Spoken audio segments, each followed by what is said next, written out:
नमस्कार दोस्तों, कैसे हैं आप सब। आशा करती हूँ कि आप सभी ठीक होंगे। और कोरोना की दूसरी लहर चल पड़ी है और काफ़ी लोग इससे परेशान भी हो रहे हैं। तो इसलिए प्लीज़ घर पे रहिए, सेफ रहिए, मास्क का इस्तेमाल करिए और सैनिटाइज अपने हाथों को हमेशा वॉश करके या सैनिटाइज करके रखिए, है ना। कुछ ज़रूरी चीज़ें होती हैं जिसका हमेशा हमें ध्यान रखना चाहिए। जब तक कि ये पेंडेमिक चल रहा है और जब तक कि ये सारी समस्याएँ हैं, अपना ध्यान रखने की और अपने परिवार का ध्यान रखने की बहुत बहुत ज़्यादा ज़रूरत होती है।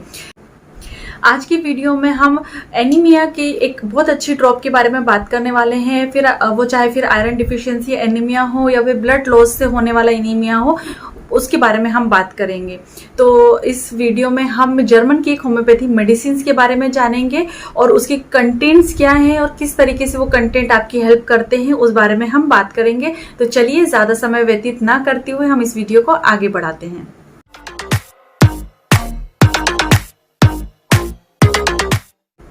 हमारे शरीर में जब भी कभी आयरन की डिफिशियंसी होती है तो उसकी वजह से हमारा हीमोग्लोबिन जो होता है उसका काउंट लो होता है शरीर में, और जिसकी वजह से एनीमिया के सिम्टम्स क्रिएट होते हैं। इसी कंडीशन को हम एनीमिया कहते हैं।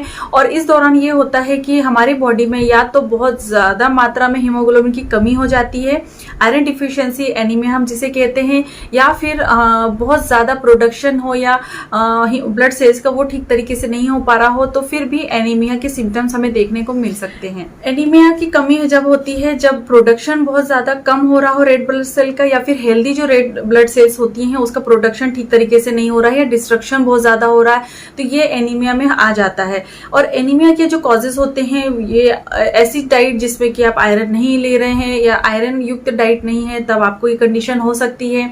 दूसरा, अगर डाइजेस्टिव सिस्टम किसी या उसके सिस्टम में कोई किसी तरीके की गड़बड़ी है तो फिर आपको इस तरीके की कंडीशन हो सकती है। बोन मेरो में किसी तरीके की कोई प्रॉब्लम हो तब भी ये जो कॉजेस हो सकते हैं। दूसरा, अगर बहुत ज़्यादा कभी ट्रोमा हो जाए, इंजरी हो जाए, उसकी वजह से अगर बहुत ज़्यादा ब्लड लॉस हुआ हो तब भी आपको एनीमिया की कंडीशन देखने को मिल सकती है। पुअर डाइट, यानी आप ठीक तरीके से डाइट नहीं ले रहे हैं, बैलेंस डाइट नहीं ले रहे हैं, तो ये भी एक कॉज होता है।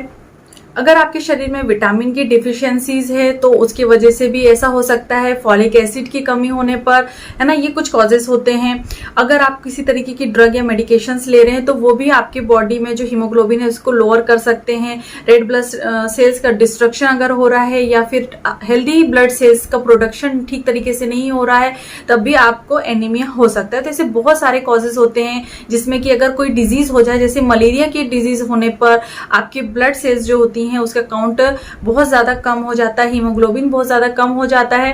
तो ये कुछ कंडीशंस होती हैं जिसके वजह से आपको आयरन डिफिशियंसी एनीमिया हो सकता है, ब्लड सेल्स के डिस्ट्रक्शन हो सकते हैं। तो ये कुछ कॉजेस होते हैं। अब अगर आपको हीमोग्लोबिन की कमी है तो फिर आपको किस तरीके के सिम्टम होंगे, तो सबसे पहले तो मेजर जो सिम्टम होगा वो ये होगा कि आपको बहुत ज्यादा वीकनेस लगती है, बहुत ज्यादा कमजोरी हो जाती है, क्योंकि ब्लड ठीक तरीके से या हीमोग्लोबिन कमी रहने की वजह से आपकी जो ऑर्गन्स है वहां तक ब्लड सप्लाई ठीक तरीके से नहीं हो पाता है। तो सबसे पहले तो वीकनेस होती है, बहुत ज़्यादा इरिटेबिलिटी होती है, हमारा जो हेडेक है वो भी बहुत ज़्यादा होने लगता है। इसके साथ ही साथ बहुत ज़्यादा भुलक्कड़पन की शिकायत बनी रहती है, ठीक तरीके से कुछ याद नहीं रहता है, किसी काम में मन नहीं लगता है, बहुत ज़्यादा चिड़चिड़ाहट होती है, भूख नहीं लगती है, हार्ट बीट जो है बहुत ज़्यादा इरेगुलर हो जाती है, शॉर्टनेस ऑफ ब्रीथ, आपको जो सांस लेते हैं उसमें कमी आने लगती है, बहुत ज़्यादा शॉर्टनेस हो जाती है।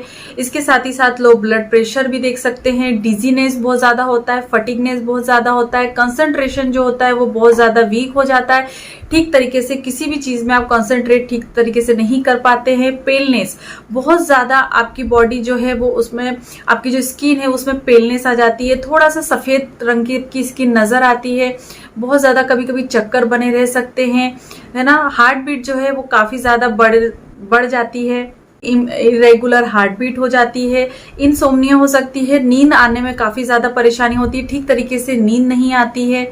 इसके साथ ही साथ मस्कुलर क्रैम्प्स, आपकी जो मसल्स होती है उसमें काफ़ी ज़्यादा क्रैम्प्स होते हैं, काफ़ी ज़्यादा पेनफुल कंडीशन हो जाती है ना। साथ ही साथ आपको जो है चेस्ट पेन भी कभी कभी महसूस हो सकता है। तो ये इस तरीके की सिम्टम्स अगर होते हैं तो आप एक बार हीमोग्लोबिन चेक करवा लीजिए। कभी कभी ऐसा होता है कि हमें नहीं पता चल पाता है और हीमोग्लोबिन काफी ज्यादा लो हो जाता है। ये थी जानकारी संक्षिप्त में एनीमिया के बारे में कि क्या होता है, किस वजह से होता है और क्या सिम्टम होते हैं या लक्षण होते हैं। अब हम जिस बारे में बात करने वाले हैं मैं उसके बारे में आपसे चर्चा कर लेती हूँ। तो आज की इस वीडियो में मैं बात करने वाली हूँ फेरोडोना एडेल 14 के बारे में। ये बहुत अच्छी ड्रॉप है, जर्मन की ड्रॉप है और इसके रिजल्ट भी बहुत अच्छे हैं। एनीमिया में, आयरन डिफिशियंसी में काफ़ी ज़्यादा हेल्पफुल मेडिसिन है। और इसके इंडिकेशन की बात करें तो आयरन डिफिशियंसी एनीमिया हो या पुअर डाइट या इम्बेलेंस डाइट की वजह से अगर एनीमिया होता हो या फिर ब्लड लॉस बहुत ज़्यादा हुआ है, फिर वो कारण कोई भी हो सकते हैं, जैसे इंजुरी हो सकती है, ट्रोमा हो सकता है, किसी तरीके की सर्जरी हो सकती है। तो ये ड्रॉप के बहुत अच्छे इंडिकेशंस होते हैं और एडेल 14 के नाम से ये ड्रॉप को आप ले सकते हैं। इसके अगर इंडिकेशंस की बात करें तो इसमें लिखा हुआ है for anaemia due to iron deficiency, poor nutrition. जब हम ठीक तरीके से न्यूट्रिशन नहीं लेते हैं, किसी तरीके की अगर ब्लीडिंग हो या कोई अदर कॉजेज भी हो, है ना। तो ये है, इसकी प्राइस हम बता देते हैं आपको। इसकी प्राइस की बात करें तो 250 की प्राइस होती है। ड्रॉप है और 20 ml में ये अवेलेबल होती है। एनीमिया के लिए काफी अच्छी होती है। खोल के मैं आपको इस ड्रॉप को बता देती हूँ कि किस तरीके से ये ड्रॉप होती है। तो इस तरीके से कांच बोतल में ये ड्रॉप आती है। काफी अच्छे इसके इंडिकेशंस होते हैं। जर्मनी मेड इन जर्मनी, ये आप देख लीजिए। तो जर्मनी में बनी हुई मेडिसिन से है। इसके कंटेंट की अगर बात करें तो इसमें मिला हुआ है arsenicum album, ceanothus americanus, cinchona, cobaltum nitricum, cuprum sulphuricum, ferrum metallicum, magnesium aceticum और नेट्रम म्योरेटिकम। ये सारे ही बहुत अच्छे कॉम्बिनेशन के साथ मिलाकर इस ड्रॉप को तैयार किया गया है, जो कि आपकी आयरन डिफिशियंसी एनीमिया में काफी हेल्पफुल होते हैं। अब चलिए बात कर लेते हैं कि अलग अलग इंग्रेडिएंट्स जो इसमें मिले हुए हैं, जो बहुत अच्छे मात्राओं में मिले हुए हैं, उसके क्या क्या रोल होते हैं। सबसे इंपॉर्टेंट इसमें होम्योपैथिक मेडिसिन जो मिली हुई है वो है आर्सेनिकम एल्बम। ये मेडिसिन आपको जो भी ब्लड की कमी की वजह से जो कमजोरी आती है, प्रोग्रेसिव वीकनेस को ये कम करने में काफी ज्यादा हेल्पफुल होती है, वीकनेस नहीं होने देती है। साथ ही साथ सेप्टिक इन्फेक्शन में भी काफी हेल्पफुल होती है। जो कैटरल कंडीशन होती है, जहाँ पे म्यूकस बहुत ज्यादा बन रहा होता है, उसे ठीक करने में हेल्प करती है। और अगली होम्योपैथी जो इसमें मिली हुई है वो है सियोनेंथस अमेरिकन।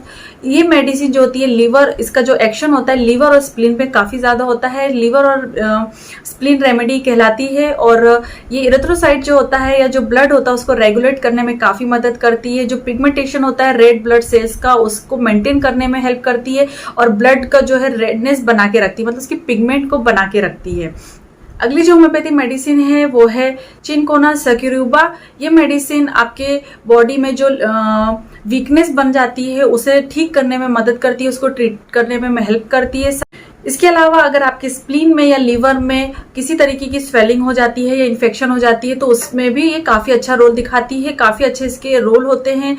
इसके बाद जो होम्योपैथिक मेडिसिन है वो है कोबाल्टम नाइट्रिकम। ये आपके जो एंडोक्राइन ग्लैंड्स होती है उसको रेगुलेट करने में हेल्प करती है। वहीं से जो हमारे हार्मोन इम्बेलेंस होते हैं, जिसकी वजह से कभी कभी हीमोग्लोबिन की कमी हो जाती है, तो वो ना हो सके इसलिए वो एंडोक्राइन को भी मेंटेन करने में हेल्प करती है। वहां पे वो उसके वर्क और फंक्शन को मेंटेन करने में हेल्प करती है ये मेडिसिन। क्यूप्रम सल्फ्यूरिकम जो मेडिसिन होती है कि आपके जो लो हीमोग्लोबिन की वजह से जो सिम्टम्स क्रिएट होते हैं उसको ठीक करने में मदद करती है, उन सिम्टम को लो करने में मदद करती है। कभी कभी आपके जो ब्लड की क्वांटिटी है या क्वालिटी है जो बहुत बुरी हो चुकी है उसे करेक्ट करने में हेल्प करती है। साथ ही साथ जो मसल क्रैम्प्स होते हैं उसको भी ठीक करने में या उसमें भी आपको आराम दिलाने में हेल्प करती है।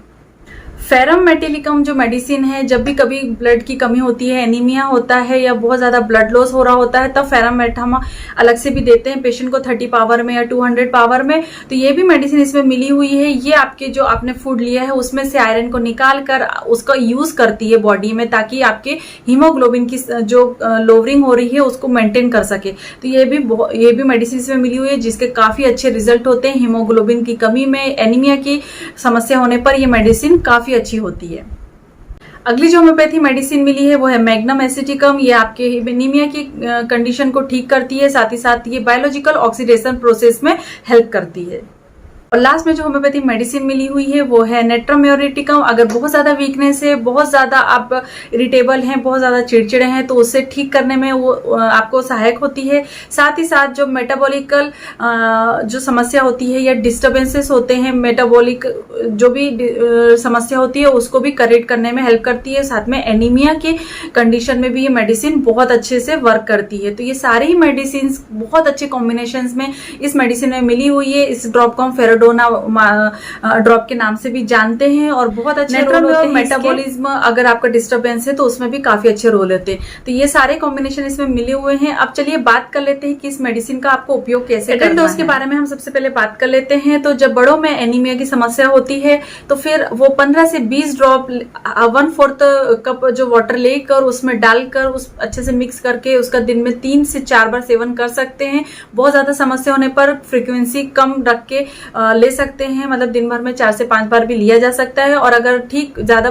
हीमोग्लोबिन कम नहीं है और ठीक ठाक है तो फिर आप दिन में 3 बार इसका सेवन कर सकते हैं। और अगर चिल्ड्रन को देना है, बच्चों में, तो जस्ट इसका हाफ कर देना है आपको डोज को। तो 7 से 10 बूंद बच्चे को थोड़े से पानी के साथ में मिलाकर 1 चम्मच पानी में डालकर बच्चे को दिन में 3 से 4 बार दिया जा सकता है।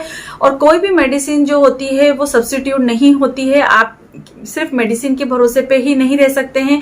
तो साथ ही साथ आपको ऐसी डाइट का इस्तेमाल करना होता है जिसमें कि आयरन भरपूर मात्रा में हो और जिसमें कि आपकी हीमोग्लोबिन की मात्रा को बढ़ाया जा सके। तो डाइट में भी आपको ध्यान रखना है, बैलेंस डाइट लेना है। तो ये चीजों का ध्यान रखते हुए आप आपकी कंडीशन को सुधार सकते हैं। तो होपफुली आपको आज का मेरा ये वीडियो पसंद आया होगा, जो कि एडल 14 ड्रॉप के बारे में था। एक होम्योपैथी ड्रॉप है जो कि जर्मन मेड है और बहुत अच्छा ड्रॉप है एनीमिया के कंडीशन में। बच्चे बड़े भी मेरे इस्तेमाल पहली बार देख रहे हैं तो नीचे सब्सक्राइब का बटन है, प्लीज उसे क्लिक करें और बाजू में ही बेल आइकन है उसे जरूर प्रेस कीजिए ताकि आपको मेरी हर वीडियो का नोटिफिकेशन मिल सके। और इसी तरह से मैं हर बार कोई ना कोई नई डिजीज के बारे में या होम्योपैथी अपडेट देती रहती हूँ या होम्योपैथी मेडिसिन के बारे में वीडियो बनाती रहती हूँ। तो उन्हें देखने के लिए आपको मेरे चैनल को सब्सक्राइब करना बहुत जरूरी है। और इसके बाद मैं मिलूंगी नेक्स्ट किसी अच्छी वीडियो के साथ। तब तक के लिए बाय बाय, अपना ध्यान रखिए, खुश रहे और प्लीज घर में ही रहें और पूरी तरह से सावधानी का इस्तेमाल करें, पूरी तरह से सावधान रहें।